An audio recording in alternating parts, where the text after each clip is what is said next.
Hola a todos, y bienvenidos a Tranquilamente. Hoy aprenderemos cómo causar una buena primera impresión. Ahora comencemos. 1. Te sorprendería saber con qué frecuencia esta pregunta arruina las primeras impresiones, y estoy seguro de que estás familiarizado con esta pregunta clásica de una entrevista. ¿Cuáles son tus fortalezas y debilidades? No porque les falten las palabras para decirlo, claro, lo dicen incorrectamente, por eso. No deberías aprovechar que alguien te pregunte sobre tus puntos fuertes como una oportunidad para presumir. Como no hay nada impresionante en este tipo de arrogancia, nunca te hará ganar puntos. Puedes decirles que eres la persona más inteligente que jamás hayan conocido y que trabajas muy duro. Cualquiera puede decir lo que quiera sobre sí mismo, entonces, ¿eso realmente significa algo? Estas descripciones erróneas se les han dado a la mayoría de los entrevistadores cientos de veces antes. Saben que es mejor no tomarlas literalmente.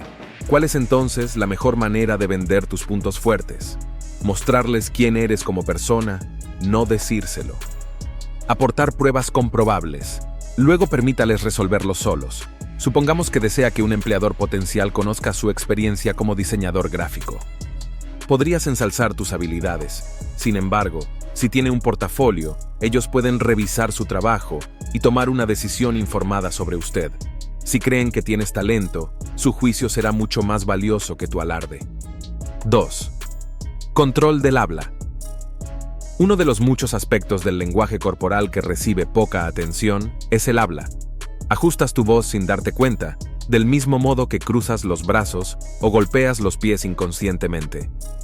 Cuando estás cerca de alguien que te resulta intimidante, tu voz puede volverse más tranquila. Cuando estás estresado o haciendo una presentación, tu discurso puede ser más rápido. Ya sea que seas consciente de ello o no, cambiar tu voz puede cambiar la forma en que te ven los demás. Su confianza y comodidad se pueden inferir de diferentes maneras según el volumen, la claridad, la velocidad, el tono y la variabilidad de su voz. El habla tiene un impacto en algo más que esas dos cosas, pero la confianza y la comodidad son cruciales para crear una primera impresión positiva. Imaginemos que asistes a una entrevista. Bueno, estar tranquilo y confiado le dice al entrevistador algo muy importante sobre usted, lo que aumenta sus posibilidades de conseguir el trabajo. Tienes confianza en ti mismo. Tienes confianza en tu capacidad de éxito. Es mucho más probable que estén de acuerdo con usted si realmente cree que es capaz de realizar el trabajo. Un efecto beneficioso similar se obtiene al demostrar comodidad. Das la impresión de ser mucho más digno de confianza cuando estás tranquilo bajo presión que cuando estás tenso y agitado. Además, sentirse cómodo durante la entrevista hará que el entrevistador se sienta cómodo. Lo ideal es que les guste hablar con usted. La gente suele pasar por alto el hecho de que su entrevistador es una persona más. Reaccionarán de manera similar si pareces ansioso e incómodo. El tono de tu voz es en realidad el reflejo más preciso de comodidad y confianza.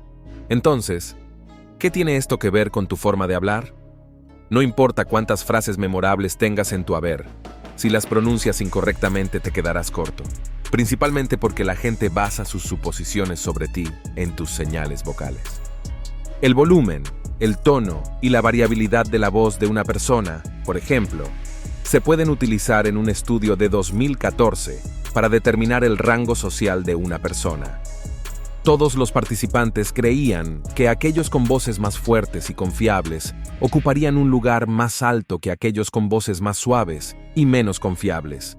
En otras palabras, la gente juzga a alguien únicamente por su estilo de hablar. La misma evidencia de respaldo se encontró en un estudio de 2014. Este estudio se centró en la fritura vocal, que es cuando la voz tiene un tono más bajo y suena algo chirriante. Investigaron el impacto de las voces femeninas en la percepción social y las perspectivas de empleo. De hecho, las mujeres con poca voz eran consideradas menos confiables e inteligentes. A pesar de tener las mismas calificaciones, tenían muchas menos posibilidades de conseguir un trabajo. Como puedes ver, tu forma de hablar afecta en gran medida cómo te percibe la gente. Sin embargo, existe un problema importante. La mayoría de la gente no es consciente de sus errores. Lo más probable es que no sepas con qué rapidez o frecuencia hablas. Debido a esto, necesita el apoyo de amigos y familiares a medida que modifica gradualmente su estilo de hablar. Cuando algo sea difícil de entender, pídales que lo identifiquen. Intente cambiar el tono de su voz cuando les hable para que pueda escuchar lo que dice correcta e incorrectamente. Desarrollarás el hábito de expresar confianza y consuelo a través de tus palabras y tu expresión con suficiente práctica. 3. Expresión física. ¿Alguna vez has notado que un orador público con más experiencia mueve las manos cuando habla? Realizan esta acción por diversas causas.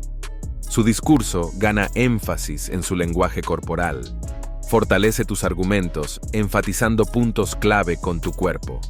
Estos gestos con las manos transmiten ideas que no siempre se reflejan en palabras, por lo que a veces se los denomina segundo idioma. La gente también presta atención a las señales con las manos. Aunque el sonido es bastante sencillo de bloquear, el movimiento siempre nos llama la atención. Por lo tanto, te ves obligado a mirar cuando notas que las manos de otra persona se mueven. La expresividad física le ayudará a lograr su objetivo de retener su interés y captar su atención al dar una primera impresión. Hacer gestos le da a la otra persona más razones para confiar en ti, porque dan la impresión de que eres asertivo y comunicativo. Por lo tanto, absténgase de mantener las manos enterradas en el regazo durante toda la conversación. Utilice sus manos además de sus palabras para enfatizar un punto. 4. La importancia de llegar a tiempo. Las personas frecuentemente usan la justificación de que no les importa llegar unos minutos tarde o que no hará mucha diferencia. Sin embargo, te sorprendería saber cuántas oportunidades se aprovechan o se desperdician en los primeros minutos. De hecho, según un estudio de 2006, las personas decidirán lo que sienten por ti en 100 milisegundos. Todo lo que se necesita es ese breve periodo de tiempo para que alguien evalúe su rostro, evalúe su vestimenta e interprete su lenguaje corporal. Usan esas señales para evaluar qué tan bien irá la conversación y alterar su comportamiento a tu alrededor. Sin embargo, si llegas tarde, perderán los primeros 100 milisegundos mirando una silla vacía. Nunca les das la oportunidad de formarse una opinión sobre ti como persona, porque su percepción inicial de ti ya está formada. Te ven como poco confiable y ausente.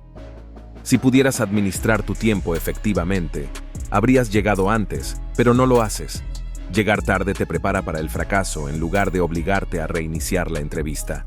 Para cambiar esa primera impresión desfavorable, tendrás que esforzarte mucho. Pero llegar temprano también tiene otras ventajas. Su rendimiento se ve significativamente influenciado por la velocidad. Es más probable que dé una buena impresión si se toma esos 10 o 15 minutos adicionales. Su cerebro completa 2 tareas cruciales durante ese breve periodo. Inicialmente, su cerebro se acostumbra a este nuevo entorno. Será más sencillo relajarse cuando haya presión si se da más tiempo para acostumbrarse al nuevo entorno. En segundo lugar, su cerebro detecta señales ambientales que pueden resultarle útiles más adelante. Es posible que un letrero que vea en el pasillo surja en una conversación informal más adelante durante la entrevista. También se puede contactar a la recepcionista para conversar brevemente. En última instancia, le dan una impresión de la personalidad del entrevistador, lo que puede alterar su conducta. Quiero dejar claro que todos se benefician de llegar a tiempo. Puede evitar un mal comienzo simplemente llegando entre 10 y 15 minutos antes. 5. El objetivo de las primeras impresiones. Es fundamental establecer algunas reglas básicas antes de conocer a alguien por primera vez. Establece tus intenciones para la próxima conversación pensándolo un poco. Considere con quién hablará primero antes de comenzar. No hace falta decir que no te acercarías a estas 2 personas exactamente de la misma manera dependiendo de si son un empleador potencial o simplemente una persona cualquiera en una fiesta. Piensa en cuáles son las expectativas de cada persona.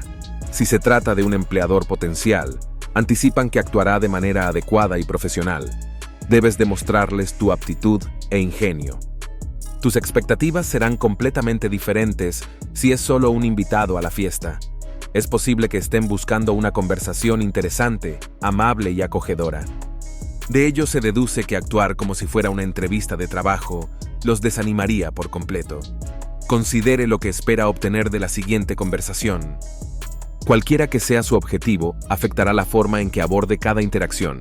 ¿Estás intentando hacer nuevos amigos? ¿Estás intentando conseguir un trabajo? ¿Estás simplemente tratando de practicar cómo conocer gente? Finalmente, considera cómo quieres que te vea esa persona. Esto siempre debería ser lo último que hagas porque debes tener en cuenta las respuestas a las dos primeras preguntas. Debe modificar la estrategia elegida para ser percibido con el fin de satisfacer las necesidades de la audiencia. Además, debería ayudarle a lograr sus objetivos para esa interacción. Puede limitar sus opciones utilizando estas respuestas. Luego podrás elegir una intención que funcione tanto con tu entorno como con tu personalidad. Muchas gracias por ver Tranquilamente. Haz un comentario si utilizas alguna de estos consejos y asegúrese de suscribirse, porque hay más contenido increíble en camino.